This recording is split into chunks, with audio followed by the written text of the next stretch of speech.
Guys, it's Grey Jedi Joey. Welcome back to another video. In today's video, we're going to rank all the Superman movies from the worst to the best. Before we get started, make sure you hit the like, share, and subscribe so you never miss when we post, and turn on your notifications so you never miss when we post a new video. So, subscriber-wise, we're headed towards 2K. If we can hit that goal, we're going to do a 24-hour stream. So, definitely consider doing that. Also, we do have a membership program. It's $5 per month. If you're using a laptop, you can join the program. You will get exclusive access to my videos. You'll get to request videos whenever you want, and they'll get them done in your time frame as soon as possible. I'll prioritize them. You will also get shoutouts weekly, and you get badges. So, and if we get more than 10 members this month, we are going to do our first member-only live stream. That means no silver, no anyone else in their private member live streams, one-on-one Q&As with me, everything. And you're also going to get the access to, of course, we're working on merch. We get more than 10 members, I'm going to start making hats for us. So definitely I recommend subscribing to the join program because you guys will get really cool perks and it's worth it. I already have 3 members and they love their service so far. So thank you guys. And so before we get started, I want to give some shout outs real quick in this video. This video is going to be my ranking of all the Superman films. Before we get started, I want to thank my members of my channel. Thank you, Jake the Snake, Melissa, and Tyrell for being members of this YouTube channel, for joining the Jedi Joey Dojo. It means a lot to me. I really appreciate it. Thank you guys. With that being said, now it's time to get into the nitty gritty, okay? Here we go. We are now doing our ranking for Superman films. Now some people have ranked Steel with Shaquille O'Neal, Superman and the Mole Men, and the Supergirl film. So first off, we're not going to rank the Supergirl film in this movie, in this list, because she is her own character. I'll rank her movie when we get more Supergirl movies, including our new Supergirl movie. So that's fine. But the Shaquille O'Neal Steel, I've never seen it. I like Shaquille O'Neal, but I heard it was bad, so I probably don't need to watch it, but I might watch it one day. But I don't see Steel as the same person as Superman because he's a different character, and he's not Clark Kent, Kal-El, so it's different. But he is a part of the lore, and we'll talk about him at some point. And the Superman Mole Man, I just haven't seen it. Don't really care for it. It's not on my list. But that being said, that brings us down to our number 8 movies on our list. Now remember, this list is my list. That doesn't mean it's the right list, but it is my list, and I'd love to see yours in the comments below. So, like Heath Ledger said, now here we go. Coming in at number 8 on the list. Okay, this was obviously, everyone knew what this was going to be, okay? We got Superman 3 with Christopher Reeves. I love Christopher Reeves' Superman, but this movie is, Superman's not in the star. They got Marlon Brando in there, and he's just like hanging out. There's like weird plots with aliens and weather and and technology. There's weird subplots in this movie. And the best thing, even though everyone says Quest for Peace is the worst, here's why this movie is the worst. Because it's boring. In a superhero movie, I should feel exhilarated. I should feel excited. I was bored to tears watching this movie. So, yeah, easily got to be the weakest on the list. I got to give it a 1 out of 10 for sure. It's definitely bad. All right, now next up is Quest for Peace. Now, look, everyone hates Quest for Peace. Quest for Peace. For some reason, Christopher Reeves had a great run. The first 2 Superman movies are great. And then these last 2 are just stinkers because the different director changes. But this one was really bad, guys. Like really bad, because Quest for Peace, similar to, at least this one was entertaining with how bad it was. So Quest for Peace, they even had a little Sentry villain. I just don't dig the Lex Luthor real estate villain, which you'll find in my Lex Luthor ranking. But it just did not work for me, man. It just did not work.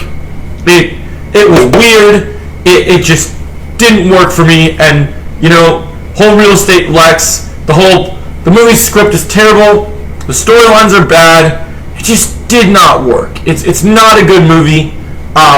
It's the weakest of the Christopher Reeves franchise. Christopher Reeves is still one of the best Superman, but this is an L for sure. I really do feel that it's a big L in my opinion.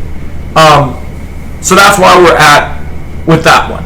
All right, so now let's go to our next weakest movie on the list. All right, so we had those two, knocked them out. It's time to talk about Batman v Superman. I know, a Zack Snyder movie, right? Like what? This movie, okay? Batman v Superman is, so this is at number 6 on the list. This movie, as a Superman movie, this movie fails. They don't understand the essence of Superman. They kill Superman. The Lois and Clark. Superman in this movie is entirely depressed. He's not hopeful in the least, despite wearing that symbol on his chest. Henry Cavill is amazing as the character, but I just don't feel the essence of Superman when watching this movie. Zack Snyder trying to push his Superman is Jesus bullshit just doesn't work for me. Doomsday looks terrible in this movie. And then you got Eisenberg's Lex Luthor, which we'll talk about in the ranking video later today. Like, it just doesn't work. I'm sorry. I just don't like it. It doesn't work for me. Personally, not a fan. So that's why I gotta give it a 3 out of 10. Next up on our list, we have, this one pains me, but we got Superman Returns. Okay, look. Superman Returns has some really cool concepts. I like Kevin Spacey's Lex Luthor, but unfortunately, at the number 5 spot, unfortunately the plot just isn't quite where it should be, and it really does hurt, unfortunately, because I wanted it to be really good, but it's just not there. Now, that's where we stand with that one. Now, here's where it gets interesting. Okay, now a lot of people are going to disagree with this. In the number 4 spot, we have what I consider to be a good movie, but a bad Superman movie. Alright, so we have Man of Steel at number 4. Yes, it's in my top 4. I know people are like, oh, it's going to be a lot lower. You hate this movie. I'm like, look, I don't like what they do with Superman in this movie. I don't like how they treat. I love Henry Cavill as an actor. I love the introduction of Amy Adams. I like that she's a journalist for a part of it, but I don't like. I think Zod's interesting in this movie, and I think Jor-El is interesting, and I think this is better as like the Krypton portion of this movie is interesting. The going back to Earth part, Superman lets way too much collateral damage happen just so that he can get the bad guy, which is not Superman in the least. He barely saves people in this movie, and the positives are, I love the score by Hans Zimmer, I love the casting of Lawrence Fishburne. There are good things in this movie, but it's just a bad Superman movie. Action scenes in a Superman movie should not be 40 minutes long. I'm sorry, it's way too long, and if you have this overpowered Superman, it just gets boring. It just does. I'm sorry. And I don't like how they treated Jonathan Kent in this movie.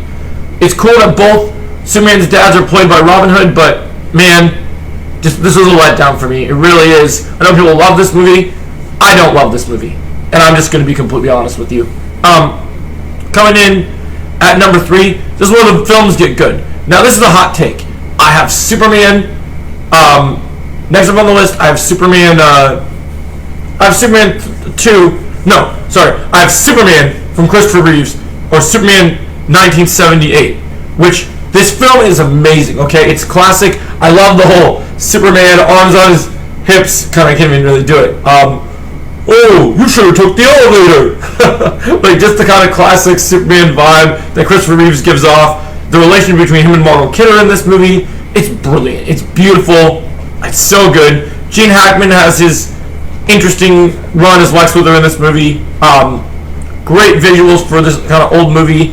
Love how Superman is treated. Love how they use his powers. Such a fun movie. Jimmy Olsen's great in this. I love it. Alright, so I gotta give that one at least an 8 out of 10. Alright, coming in at number 2 on our list, we got the Spider-Man 2 of this, of the Superman movies. We got Superman 2. Look, their version of General Zod in this movie, fantastic. I love it. It's mind-blowing. It's incredible. I love how he's used, and it just is brilliant. Utterly brilliant. I was blown away by how it was handled, and I thought some of the time travel elements were interesting, and I like how the final battle happens. I think it's really cool. And I like how all the characters are brought in here. I think it's got some great fun. It's easily one of the best. Easily the best Christopher Reeves movie of Superman's career, and I love it. I think it's brilliant. But without a doubt, you knew it by my shirt. At number 1, we got to talk about Superman 2025. Look, this movie was everything to me. It's even seen Fantastic Four. This is still easily my favorite movie of the year. Like, the way that this felt like a comic book come to life, a Justice League Unlimited movie. You have Guy Gardner, Green Lantern in this movie. You have Hawkgirl in this movie. You have Mr. Terrific in this movie, Metamorpho. And the best part is, they're all in this movie, but it's still Superman's movie. The score in this movie is incredible. You also have amazing fun music, like Fun, or 5 Years, I guess is what it's called. And I'm a punk rocker, yes I am, which just, it's so good. The storytelling, the vibe of Superman astounding himself to humanity, knowing what it means to be human. Rachel Brosnahan is the best Lois Lane we've ever gotten, and she blows us away. She's brilliant in this film. I think she's utterly brilliant, and I couldn't believe it. I was blown away by how good she was. I loved it. Everything about it was genius to me. And then, of course, Nicholas Hoult, Lex Luthor. The definitive comic book villain since Heath Ledger's Joker. Everyone has complained about this before and saying, I need to see more. But yeah, we're going to see more. But in just this movie, you feel the essence. He's petty. He hates Superman. And we, as the fan base of fans of Superman, we hate this character. I haven't seen a villain in a long time since Negan in The Walking Dead that I hated this much. And I love it. But also, make sure you hit that like, share, and subscribe, because this is a 10 out of 10 movie for me. Rounding out my list. Make sure you hit that like, share, and subscribe. Or, 1A! Have a great day. Thanks for watching.